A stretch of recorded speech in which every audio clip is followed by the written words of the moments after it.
अरे वो चूसे लंब मुआंडरा तोखे टके जो आया ना आहे। मुंहिंजे घर जी लाइन कटी अथई। फ्रिज न हलण जे करे थाल भरियल हलवे जो दप करे वियो आहे। लही अचो हेठि त तोखां अॼु फ़ैसिलो थो वठां। लाउड स्पीकर ऑन करे फतवा ॾींदुसि त वापडा वारा इलाल अथव। पोइ ॾिसजां माण्हू तव्हांखे कीअं कोफ़्ता ऐं कीमो करे खाईंदा। पुट मौलवी साहब तदो थी तूं जो डायरेक्ट कुंडो हणी 5 एसियूं थो हलाई, इहो गुनाह न आहे छा? केतिरो नुक़सान थो थिए बिजली जो मौलवी साहब। अड़े तूं हाणे मूंखे थो सेखारीं? तव्हां वापडा वारा अड़े केॾा चङा मुड़ुस आहियो। मुल्ला सां तो बक बकणी जहन्नम में वेंदे छोरा।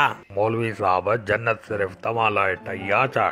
डायरेक्ट नोड़ो हणी 10 एसियूं तो हलाई, लखें रुपए जा यूनिट तो ज़ाया करी।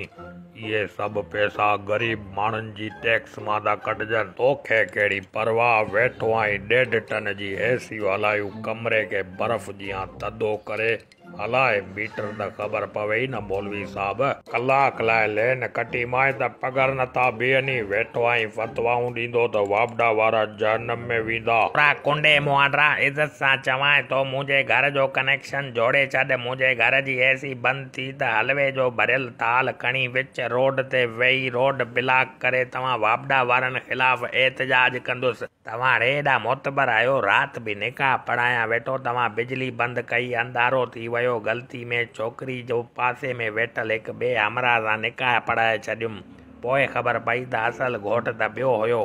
केॾो नुक़सान थो थिए, तव्हां बिजलियूं बंदि था कयो ज़ालिमो। मौलवी साहब असां वापडा वारा मञूं था त असीं टॉप जा आरामखोर आहियूं। चोरी कुंडा हणी था ॾियूं, लखें रुपया था कमायूं, पर आवाम जी ख़िदमत बि कयूं था न।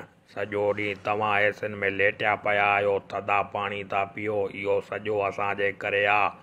इहा ख़िदमत न आहे छा आवाम जी? मौलवी साहब तूं त ख़्वामख़्वाह असां मथां डमरियो वेठो आहीं। छोरा आख़िरी भेरो चवां थो त मुंहिंजी एसी जे कनेक्शन सां ॿीहर हरकत कई त काॾे वेंदे? मरण खां पोइ जनाज़ो ई कोन पढ़ाईंदुसि तुंहिंजो। पोइ तव्हांखे ख़बर पवंदी त मुल्ला जो कनेक्शन कीअं कटिबो आहे। अड़े मौलवी साहब हथ जोड़ियां थो बेली, ईअं त न कजांइ। वरी सुभाणे मरण खां पोइ मुंहिंजी लाश वती हुजे रोडनि ते धिका खाईंदी। ऐं बाबा फतवा बि न ॾींजांइ त माण्हू सुभाणे मथां असांखे कीमो कीमो करे खाई वञनि। बाबा सियाणो थी मौलवी साहब, एॾी कावड़ चङी न आहे। अॼु खां पोइ तुंहिंजो कनेक्शन कोन कटींदुसि। मौलवी साहब हिकिड़ी ॻाल्हि ॿुधायां, नाराज़ न थिए त तव्हां मौलवी ऐं असां वापडा वारनि जो कमु मड़ई साॻियो आहे। असां वापडा वारा लिंकूं हणी माण्हुनि खे था लुटूं ऐं तव्हां वरी तावीज़ ॾेई माण्हुनि खे उबता सुबता ड्रामा करे उन्हनि खे वेठा आहियो लुटींदा। मड़ई कमु साॻियो आहे मौलवी साहब। अड़े ओ छोरा वापडा वारा, तूं अञा नओं माण्हू आहीं, तोखे ख़बर न आहे असां मौलवियुनि जे पावर जी। किसो कोन ॿुधो अथई छा? हिकिड़े दफ़े मां भाॼी खाईंदो वेठो हुयुसि त मथां कांव आयो, हिकिड़ी बूटी खणी भॼी वियो त मां लाउड स्पीकर ऑन करे फतवा ॾिनीमांसि त अॼु खां पोइ कांव हिलाल अथव। उन ई टाइम कां रोईंदो आयो, बूटी मूंखे वापसि करे हलियो वियो। छोरा मथां असां मौलवियुनि सां पिटायो अथई, ईअं बोरा बोरा थी वेंदे। हिन दफ़े बख़्श कयां थो, जे ॿीहर मुंहिंजी लाइन कटी अथई त अहिड़ी फतवा ॾींदोमांइ ईअं सौ न थींदे पुट।